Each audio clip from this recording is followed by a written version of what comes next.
दोस्तों, आज हम एक बहुत ही इम्पॉर्टेंट टॉपिक को समझेंगे। पटना हाई कोर्ट में किस केस में ऑर्डर पास होता है और किस केस में जजमेंट आता है। ये कन्फ्यूजन हर न्यू एडवोकेट और लॉ स्टूडेंट के माइंड में होता है। चलिए स्टेप बाय स्टेप समझते हैं। सबसे पहले बात करते हैं ऑर्डर की। हाई कोर्ट में ऑर्डर तब पास होता है जब कोर्ट एक इंटरीम या एप्लीकेशन बेस्ड मैटर डिसाइड करता है। मतलब केस अभी चल रहा है पर कोर्ट को एक छोटा सा डिसीजन लेना है। एग्जाम्पल लेते हैं,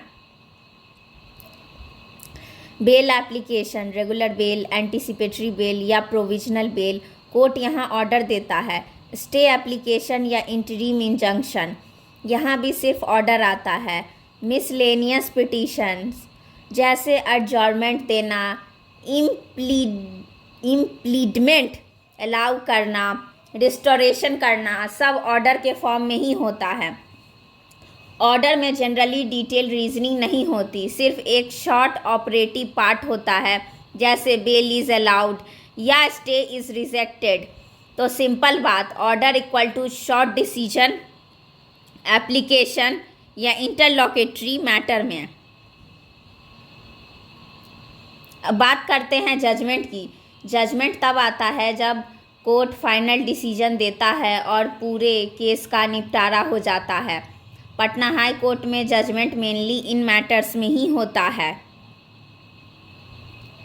रेट पिटीशन जब डिस्पोज होता है, अलाउड या dismissed with reasons. Criminal appeals जैसे कन्विक्शन को अपलोड करना या सेट असाइड करना। सिविल फर्स्ट अपील या second appeal final decision judgment के रूप में होता है। पीआईएल डिस्पोज करते वक्त हमेशा जजमेंट होता है। डेथ रेफरेंस या लाइफ इम्प्रिजमेंट अपील्स, ये हमेशा जजमेंट होता है क्योंकि डिटेल रीजनिंग लिखनी पड़ती है।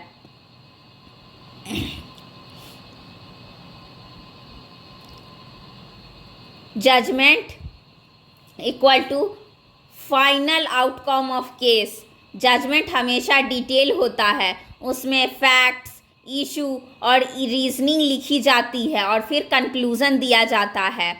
एक लाइन में याद रखिए, order equal to application based या temporary direction, judgement equal to final disposal of case. जैसे क्रिमिनल मिसलेनियस बेल स्टे में ऑर्डर होता है और रिट्स अपील रिवीजन में जजमेंट होता है।